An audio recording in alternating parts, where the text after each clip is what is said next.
Mr. President, the distinguished gentleman from Bukidnon, Senator Mig Zubiri, is seeking the floor. I move that he be recognized, Mr. President. The Honorable Mig Zubiri is recognized. You may proceed, sir.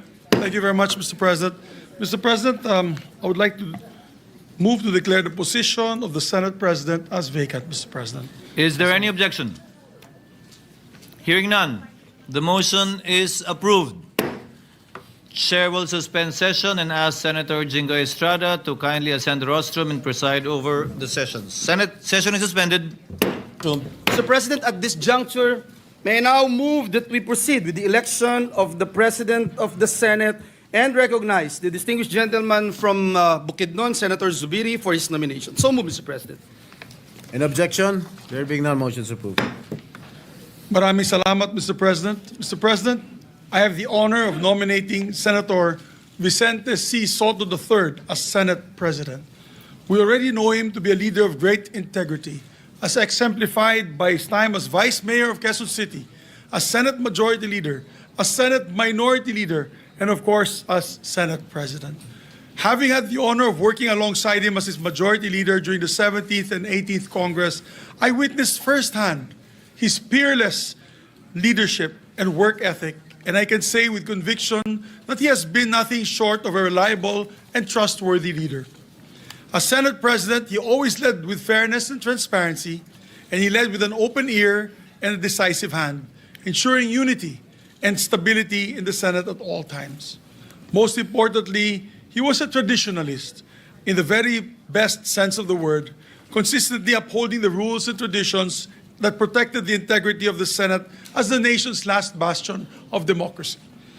With Senator Soto as Senate President, the Senate is in good hands. Maraming salamat po, Your Honors. Thank you, Senator Zubiri, Majority Leader. Yes, Mr. President, there are no other nominations. Mr. President, I therefore move that we close the period of nomination. So move, Mr. Any President. objection? There being none, the motion is hereby approved. Mr. President, Senator Ligarda is also seeking the floor. I move that she be recognized, Mr. President. Senator Legarda is hereby recognized.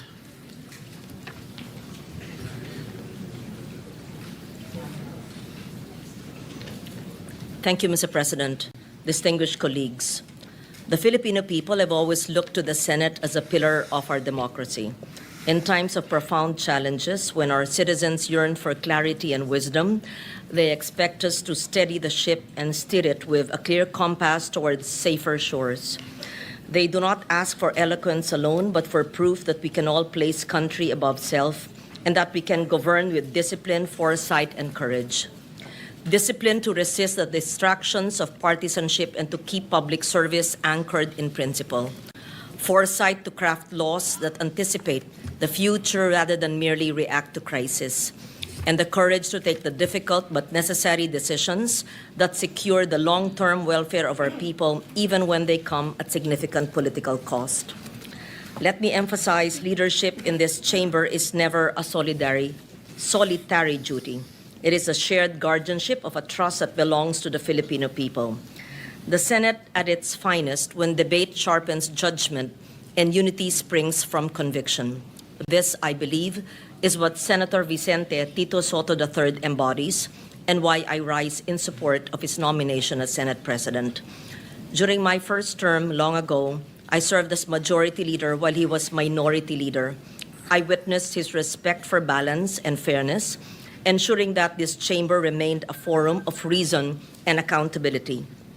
Later, as chair of the Committee on Finance under his Senate presidency, I saw his firm hand in guiding our work, listening to every voice, building consensus, reminding us constantly that governance must yield tangible results for the people. These are qualities tested by time and proven by service.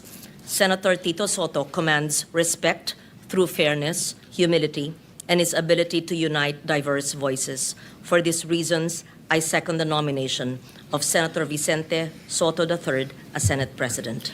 Thank you, Senator Legarda. Mr. President, move for the previous motion, there being no other nomination. So move, Mr. President. It has been moved by the Majority Leader and seconded by Senator Lauren Legarda that the nomination be closed. Is there any objection?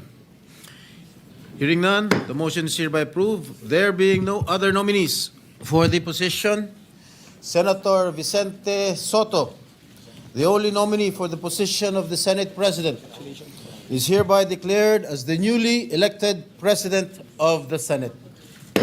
Mr. President, may I move that we suspend the session to allow the newly elected Senate President to take his oath, Mr. President? Session is hereby suspended. May we proceed with the oath taking of the newly elected Senate President, Mr. President? Please raise your right hand and repeat after me.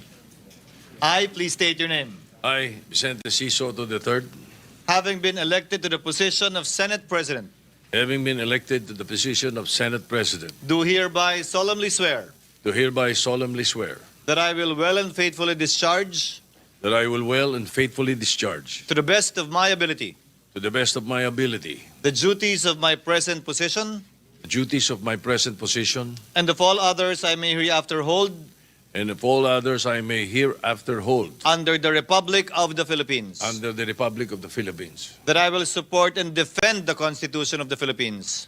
that I will support and defend the Constitution of the Philippines, That I will obey the laws, that I will obey the laws, legal orders, legal orders, and decrees promulgated by the duly constituted authorities, and decrees promulgated by the duly constituted authorities, and maintain true faith and allegiance and maintain true faith and allegiance to the Republic of the to Philippines. the Republic of the Philippines, And that I impose this obligation upon myself voluntarily, and that I impose this obligation upon myself voluntarily, without mental reservation without mental reservation or purpose of evasion. or purpose of evasion. So help me God.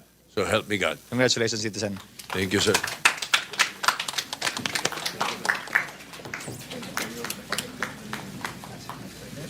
May I ask for a minute suspension, Mr. President? Session is suspended.